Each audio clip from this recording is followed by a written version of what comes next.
Edward was happy to be running again after a long time.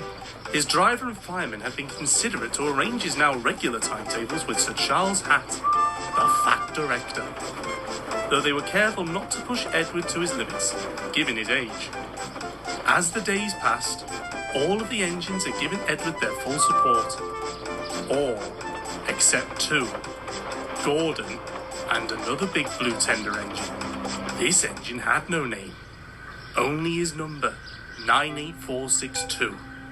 Along with Gordon, 98462 had been brought to the railway on trial, and although he and Gordon had a great deal in common, both being boastful and cocky, 98462 never seemed to know when enough was enough. One evening, Edward came into the sheds after taking his last passenger run of the day, feeling quite proud. You finally managed to make it out at the station, sniffed 98462.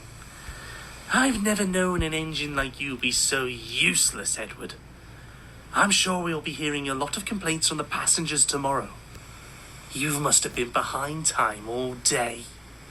Thomas and Henry gave 98462 a foul look, but Edward just smiled.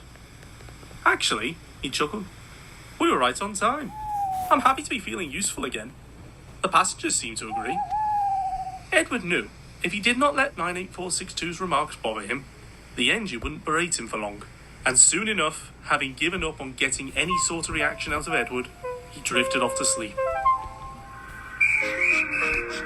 With Edward now running passenger trains more regularly, the Fat Director had extended the timetable to run later into the evenings. This meant that Edward, Gordon and 98462 would now be running the island's main passenger services. Edward had his doubts, but he was determined to work his hardest. Fortunately for him, he ran the loop line, so he only saw the two big blue engines at the junction.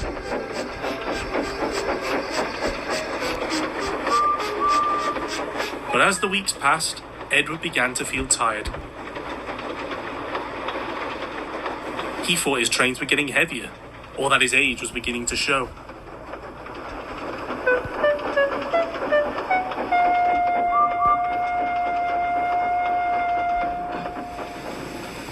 Thomas and Henry noticed this.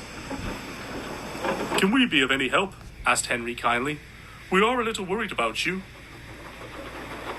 No, thank you, puffed Edward. You have your own trains to manage.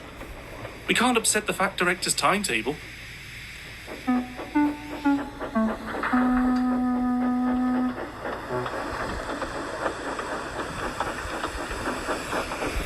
Little did the engines know, 98462 had been listening and had started making a plan.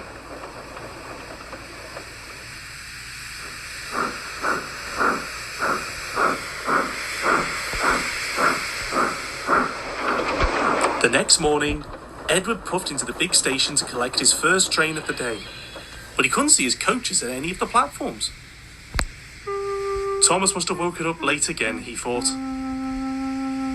But before he could think of anything else, 98462 came puffing into that platform, with Edward's coaches coupled to his own. Edward couldn't believe his eyes. No need to fret, 98462 puffed smoothly. I'll be taking your train today. After all, given your state, we can't upset the Fat Director's timetable. And before Edward could say another word, the guard's whistle blew, and the sound of 98462's cackled laughter drowned his puffs as he steamed out of the station. Just as Thomas arrived, he had seen everything. You shouldn't let him treat you like this, Edward. It's not doing you any good. Even Gordon never goes this far, he huffed. Why don't you speak to the Fat Director about it? He's not worth it, Thomas, Edward interrupted. It's best we just get on with our work. And Edward puffed away, leaving a completely distraught Thomas with much to think about.